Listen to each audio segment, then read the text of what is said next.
Hi, I'm Mark Caslow from Dragonfly Boat Works. I have the honor to be here with Jack Rudlow from Operations Noah's Ark. We have a very unique relationship that developed only a few months ago. We have some common friends, Jimbo Metter and Jimmy Buffett, and when the oil spill unfolded back in April, our company, Dragonfly Boat Works, saw that there was a need to build a boat that could actually get back and rescue wildlife. When the article first broke in the News Tribune, Jay Campana from Vero Beach Chrysler Dodge called and said, "Hey, how can we get involved?"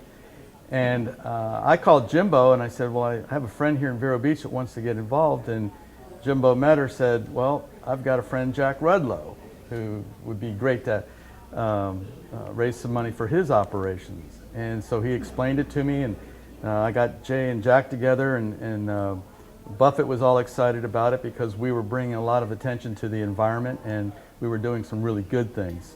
Yeah, Mark, I've heard a lot about your SWAT boat and the ability to get into shallow water for rescuing animals that have been covered with oil. And I've just got to say that's the best idea because it's in the shallows, in the foot or deep or so of water that everything is really going on, the dynamics, and that's where a lot of things get away and people can't get to them. So I appreciate you doing that. It was kind of a design that came up within 2 days after we first saw the oil spill.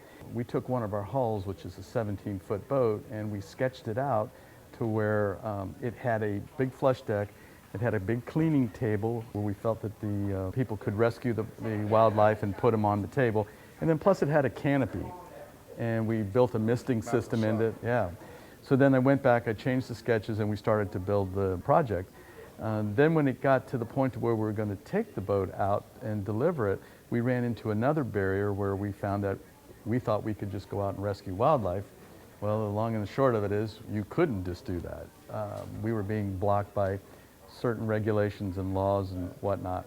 In the meantime, while all this was unfolding, there was a huge amount of people that were calling that wanted to be part of this. They wanted to help the wildlife. It became apparent that we were becoming a portal for all this angst that people had. Veterinarians from England that were calling us, Canada, how can they help? And so what we did is we started the Dragonfly Environmental Army, which was the DEA.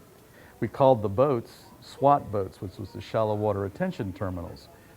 So all of a sudden, the DEA is building these boats called SWAT boats, and they're into it. So again, it comes back to our original statement when we were talking about in this time of crisis, we were able to see people come together to help.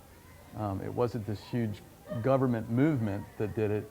It was, Yeah, we've seen the same. Right, it was like all of these people that are in this dealership were helping. Everybody was moving forward. We kind of took it into our own hands.